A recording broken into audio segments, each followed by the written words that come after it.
Hello, this is Cal Biesecker with Defense Daily. I'm at Fort Bragg in North Carolina, and I'm with Colonel Jeff Burges. Sir. He's the commander, 20th Engineer Brigade. Yes, sir. And Colonel Tom Monaghan. He's the commander of the Joint Innovation Outpost here, nested with the 18th Airborne Command. Gentlemen, we saw today, describe what we saw, what we were here today witnessing. Yes, sir. So with the 20th Engineer Brigade, we've been building Project Sandhills the last couple of years.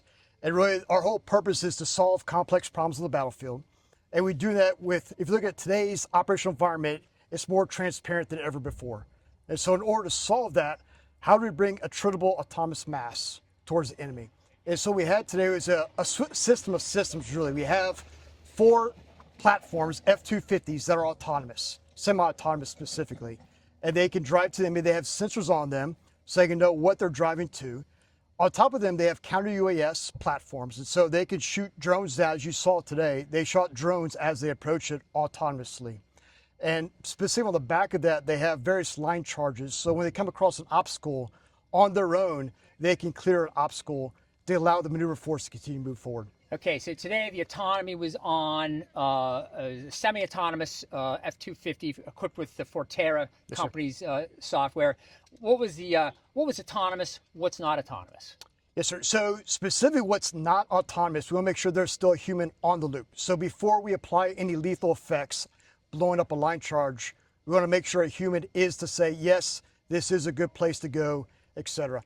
When it comes to the counter-UAS, we have the ability to make it full autonomy. We want to ensure that there is a human on the loop, say, yes, we're in a proper location, proper environment to allow full autonomy or not. So the counter-UAS component to today's demonstration is new to the whole Sandhills project in terms of like this autonomous breaching an obstacle. Yeah. What was the counter-UAS product that we witnessed in action? So we had a 9-mother system based out of Austin, Texas, and they had a 12-gauge shotgun. And so they have a sensor on it that autonomously tracks the drone as it approaches the truck. And then once it comes in range, it on its own, it shoots down the drone before it reaches the truck. So I think it was SafePro was a company whose autonomy was on the drones that were overhead.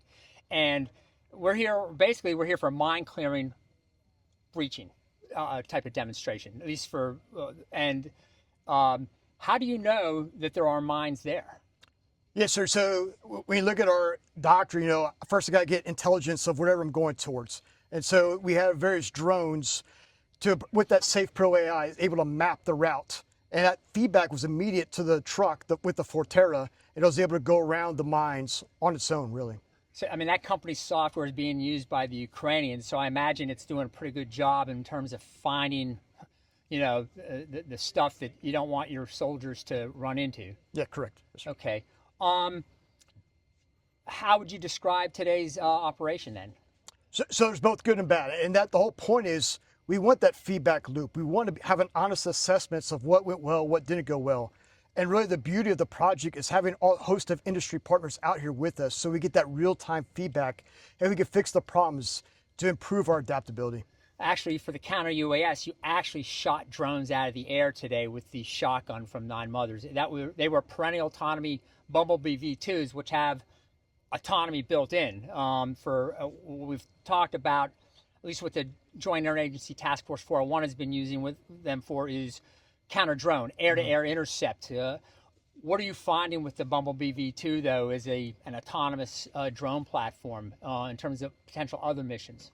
So the Bumblebee is great. And so you talk about how do you suppress the enemy for any combined arms task. And so for years, suppression was just sending bullets downrange. Now you can suppress with drones. And it does a few things.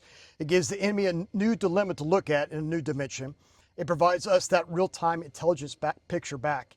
And we can also use it as a one-way attack for that precision fires. And that's when you have an adversary that you're bringing the mine clearing vehicle up to, in this case, an unmanned ground vehicle, you're still trying to suppress that enemy, that adversary. And the drone is one way of doing that so that the unmanned ground vehicle can carry out its mission. Yes, sir. Okay. Colonel Monaghan, you're nested with the 18th Airborne Corps. Why are you here today? So The main mission of the 18th Airborne Corps Joint Innovation Outpost is to improve the lethality, survivability, and mobility of the warfighter. And this is a great example of doing just that. What you saw here today is not normal for the Department of the Army's acquisition process. You saw multiple vendors, you saw multiple warfighters with different tasks. You saw them integrating and iterating and solving problems together and informing additional follow-on events. And like Colonel Burgess said, we want to see good and bad. I'd rather see something fail and we learn, and then we get more information back on how to improve the system and to be able to employ it in a tactical scenario. Yeah, this iteration, how fast is it happening? I mean, you have vendors to vendors working together. You have vendors to the users, that the Army in this case. You know, how fast are we seeing iteration occur, at least in these experimentation and demonstration and exercise efforts? So it's fast, like months instead of years. And I'll kind of go back to the normal way of doing something. A soldier or warfighter would say, we have an operational need, we have a problem set. That would get translated through a center of excellence into a requirement. That requirement would go up through the pipeline, it would get adjudicated, it would get funded, it would get assigned to a program office, and they would start building it maybe 5 years later. What we're doing here on a smaller scale is taking the operational need of the warfighter and immediately looking for solutions, seeing what's commercially available now that we can employ at the point of need, the speed of relevance to the warfighter, and then put them on a range, see what works, what doesn't work, let them work together, learn, iterate, and then plan other test events with the operational commander. So this, with the unmanned ground vehicle, this has been going on throughout the year, and the counter UAS was, again, a new iteration for the whole thing.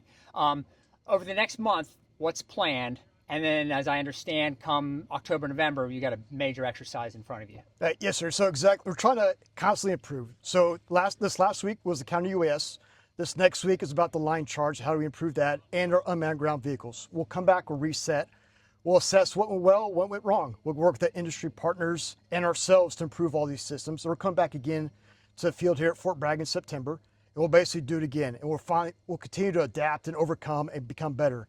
And then the immediate goal in front of us, we're going to National Training Center October, November with 1st Brigade, 3rd ID. And so we can fight with the Combined Arms team, in this case with the armor formation at Deserts of California, to apply this across the Combined Arms effort. It's more than just breaching. It's really, how do we trade, instead of making first contact with human blood, with steel instead? And join Innovation Outpost between now, will you be out at Fort Irwin for that? Either myself or one of the capability leads that we have assigned to the 20th Engineer will be out there with them. We work with them hand in hand on a daily basis. And the goal is to get the feedback. Why will you want to be there? So I want to see the immediate feedback, and I want to get the information from the warfighter using the equipment. And then when they determine that capability is set, we'll procure a certain test set of that for an additional test event. And you work directly with the vendors. Correct. I work with the vendors, with the warfighter, and then I actually work with ASALT, the Acquisition Corps, to program stuff. And then we take these lessons learned. This is the key of the Joint Innovation Outpost. Not only is this unit benefiting from this, but now we roll it over into portfolio acquisition executives so they can take it, and if the scope of the capability hits the bigger Army, now we can scale it to the bigger Army with tons of lessons learned and data from real world test events like you saw today. Now, lastly, the charge that was fired twice today, it wasn't your traditional MICLIC. It was something relatively new. How it's Slice, if you can just, what is Slice and what's so special about it, and how you use it with the unmanned ground vehicle? Yes, sir. And so the old MICLIC, the mine clearing line charge, a human had to either tow it on a trailer or was on a vehicle when we move forward. The human had to be there right at that point of the breach. And so with our unmanned ground vehicle, how do we take the human out of that hazard location? So the slurry line charge is a liquid explosive. And so we fire a rocket off, and we use many methods. We can fire with a rocket, we use a heavy lift drone, we can use unmanned ground vehicle, small one, to extend in essence, a fireman's hose that's empty. And then once it's at the right distance we want, we fill it with this liquid explosive called slurry. And then once it's at the right pressure at full, we have a crimping and cutting method, and so our truck can drive away. That's autonomous. Yes, sir. Correct. That's all autonomous. And so the truck, we see it as attritable. We don't want to lose it, but if we do, the price points that it'll be okay. We'll continue on. Traditionally, and last question, what would you use to get out there in harm's way to fire out the line charge? Yes, sir. So it was either towed on a trailer behind some kind of armored vehicle, and so the line charge would physically fly over your truck that a soldier's in, and then they press the button to explode it. And so a human is right there in the breach. And typically an armored vehicle? Yes, sir. All right, so you're saving a lot of money by going to a Ford F-250 versus Stryker or some other armored vehicle. Exactly. So it's both. How do we make first contact with steel versus blood and fix the economy of force, the scale? Gentlemen, thank you. Sir, thank you. Thanks, sir.